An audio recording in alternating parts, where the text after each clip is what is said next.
여러분, 2025년 서울 아파트 가격이 13.5% 상승하며 2021년 이후 최고치를 경신했다는 소식 많이 들으셨죠? 하지만 이 숫자 이면에 숨겨진 놀라운 사실이 있습니다. 같은 기간 서울 용산구의 신동아 141평방미터 아파트는 43.1억에서 38.7억으로 무려 4.4억, 즉 10.2%나 하락 거래되었습니다. 전체 시장이 올랐다고 무조건 내 집도 오르는 게 아니라는 반증이죠. 오늘 영상에서는 데이터가 말해주는 내 집 마련의 현실과 숨겨진 기회를 함께 파헤쳐 볼 겁니다. 막연한 기대나 불안감 대신 숫자에 기반한 명확한 기준을 세워드릴게요. 강남 불패 신화, 과연 지금도 통할까요?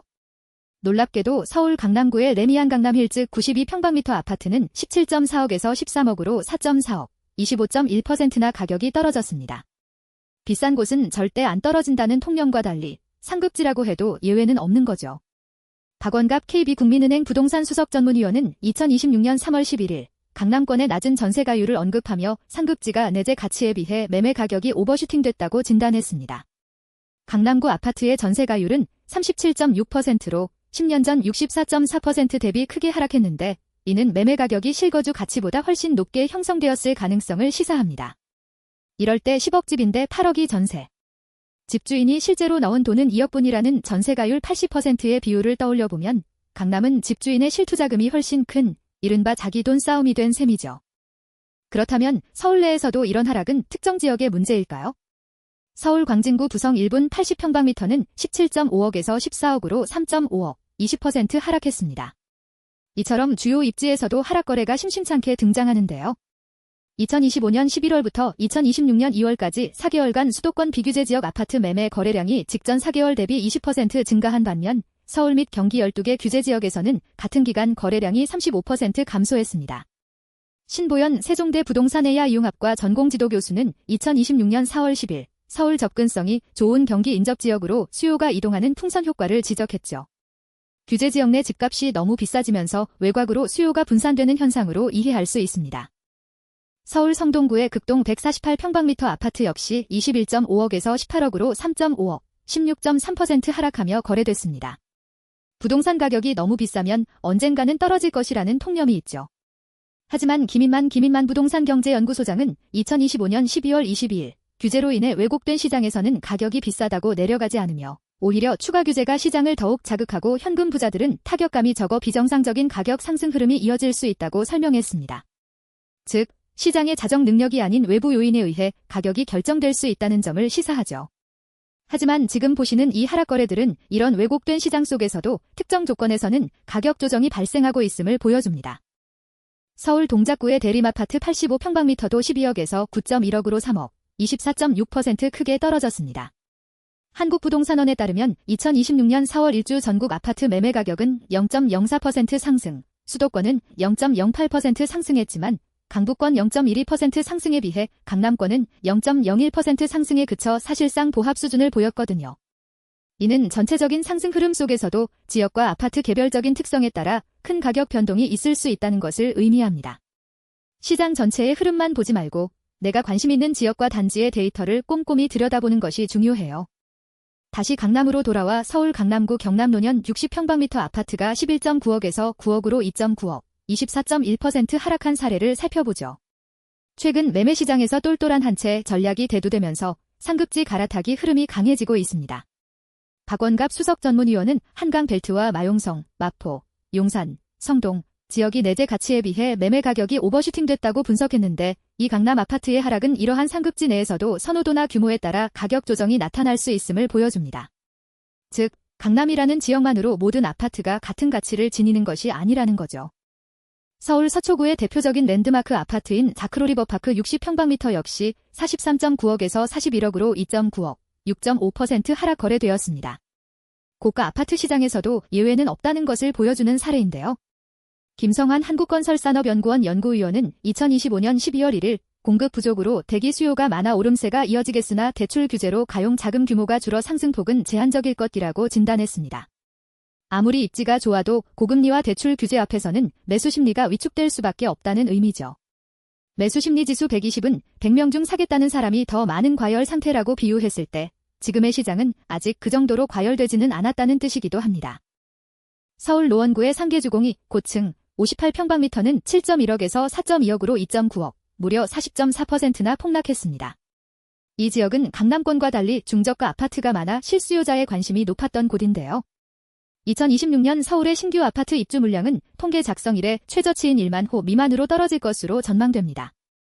윤지혜 R114 리서치랩장은 2025년 12월 26일 수도권 신축 아파트 공급이 크게 줄어드는 상황에서 정책 신뢰도에 대한 의문까지 겹치며 서울 집값의 불안정성이 지속될 가능성이 높다고 분석했죠. 이렇게 공급 부족이 심화되는 상황에서 일부 아파트의 급락은 지역별, 단지별 양극화가 심해지고 있음을 시사합니다. 내 집 마련을 꿈꾸는 분들에게는 혼란스럽게 느껴질 수 있는 상황이죠. 서울 마포구 현대 85평방미터 아파트도 9.8억에서 7억으로 2.8억, 28.6% 하락 거래되었습니다. 마포구는 과거 마용성이라 불리며 높은 선호도를 보였던 지역 중 하나죠. KB부동산 주간 데이터에 따르면 서울의 매수 우위 지수는 69.15, 100 이하면 매수 우위를 뜻하는데 아직은 매수자가 좀 더 유리한 시장입니다. 즉, 100명 중 사겠다는 사람이 더 많은 과열 상태인 100 이상이 아니라는 거죠. 그럼에도 불구하고 이렇게 큰 폭의 하락이 나타나는 건 과거의 선호도가 무색하게 지금은 실수요자들의 가격 민감도가 크게 높아졌다는 증거입니다. 이제는 입지뿐만 아니라 가격 적정성에 대한 고민이 더욱 깊어진 시점이라는 점을 명심해야 합니다. 잠실의 대단지 아파트, 서울 송파구 헬리오시티 85평방미터마저도 29.7억에서 27.2억으로 2.5억, 8.4% 하락했습니다.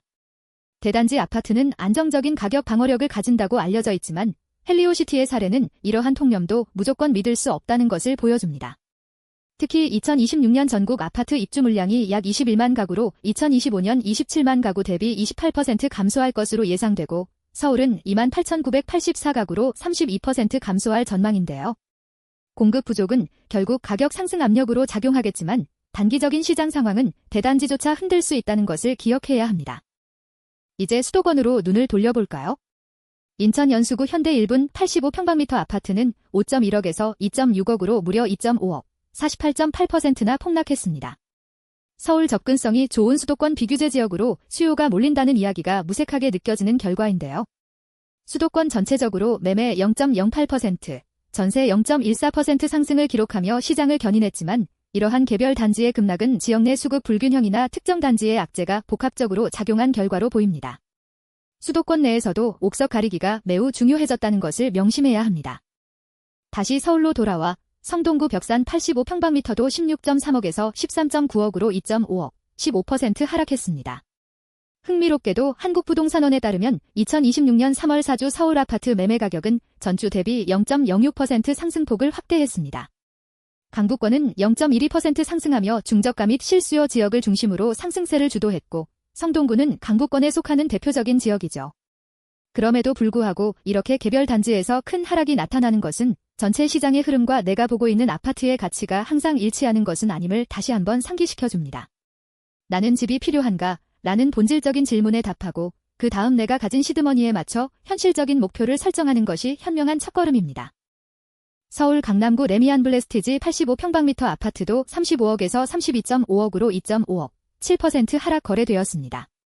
이처럼 고가 아파트 단지들에서도 조정이 이루어지는 현상은 금리 인하가 시작될 때가 아니라 마무리되는 시점부터가 진정한 호재라는 김기원 리치고TV 대표의 주장에 힘을 실어줍니다. 2025년 1월 9일 김 대표는 금리 인하가 오히려 경제 상황이 심각하다는 신호일 수 있다고 지적했거든요. 즉, 당장 금리가 내려간다고 무조건 부동산이 오를 것이라는 섣부른 판단은 금물입니다. 시장의 움직임을 더 넓은 시야로 바라봐야 할 때입니다. 서울 영등포구 현대 2분 85평방미터 아파트는 9.8억에서 7.5억으로 2.3억, 23.6% 하락했습니다. 파이낸셜 뉴스 2026년 2월 보도에 따르면 수도권 주택 매매 심리가 상승폭을 키워 전국 주택시장 소비심리가 상승 국면으로 전환되었다고 하죠. 서울 주택 매매 시장 소비심리 지수는 138.1을 기록했고 인천과 경기는 각각 114.9, 124.1로 상승했습니다. 매수심리지수 120은 100명 중 사겠다는 사람이 더 많은 과열 상태라고 말씀드렸는데 138.2는 상당한 상승세를 의미합니다. 하지만 이렇게 매수심리가 살아나는 중에도 개별 단지의 하락 거래가 나오는 것은 실수요자들이 이제는 가격에 대한 합리적인 기대를 갖고 있다는 신호로 해석될 수 있습니다. 마지막으로 서울 서초구 서초 오차이 편한 세상 158평방미터는 27.9억에서 25.8억으로 2.1억, 7.4% 하락했습니다. 고가 아파트이자 대형 평수임에도 조정이 이뤄진 것이죠. KB부동산 주간 데이터에 따르면 서울의 평균 매매 가격은 15.5억으로 여전히 높습니다. 김효선 NH농협은행 부동산 수석위원은 2025년 12월 1일 2026년 부동산 시장에 대해 금리 인하와 명확한 정책 방향성, 공급 감소가 동시에 맞물려 수요 회복과 가격 압력이 커지는 한 해가 될 것이라고 전망했습니다. 하지만 보셨듯이 이 예측 속에서도 개별 단지의 하락은 계속 나타나고 있습니다. 겉으로 보이는 평균치만 보지 않고 다양한 데이터 지표를 종합적으로 분석하는 눈을 길러야 하는 시점입니다.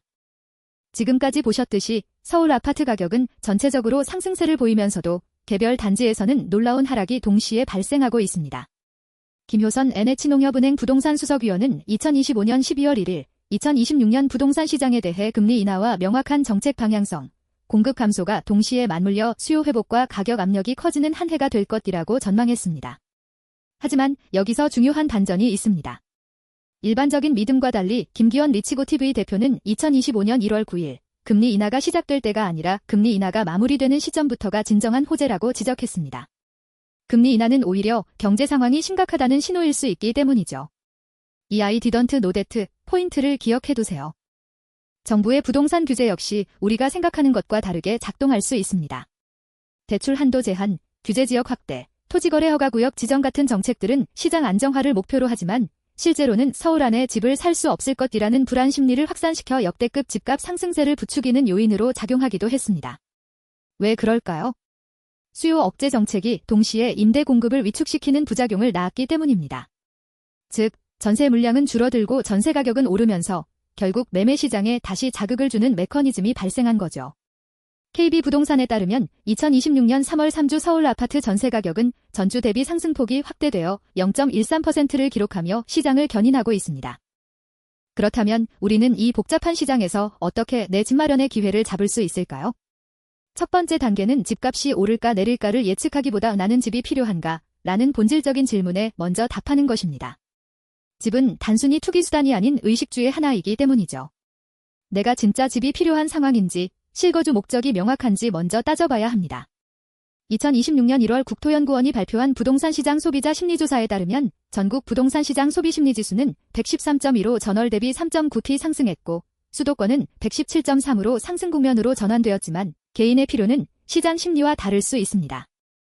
두 번째 단계는 시드머니가 적더라도 내 집 마련이 불가능하지 않다는 것을 아는 것입니다. 서울 및 수도권 기준으로 시드머니 1억 원을 모았다면 레버리지, 즉 대출을 활용하여 5억 원 미만의 아파트를 충분히 검토할 수 있습니다. 중요한 것은 현실적인 목표 설정과 전략입니다. 예를 들어 KB부동산 주간 데이터에 따르면 서울의 전세가율은 50.2%, 경기 66.7%로 아직은 낮은 편이지만 지방광역시 중 울산 76.7%, 광주 76.2%는 전세가율이 높아 10억 집인데 8억이 전세. 집주인이 실투자 2억 분이라는 갭투자가 활발할 수 있는 조건이 형성되어 있습니다. 이렇게 데이터를 통해 현실적인 진입 가격대를 찾아내는 연습을 해야 합니다. 마지막 세 번째 단계는 팔기 쉬운 집을 선택하는 것입니다. 첫 집은 종착역이 아니거든요.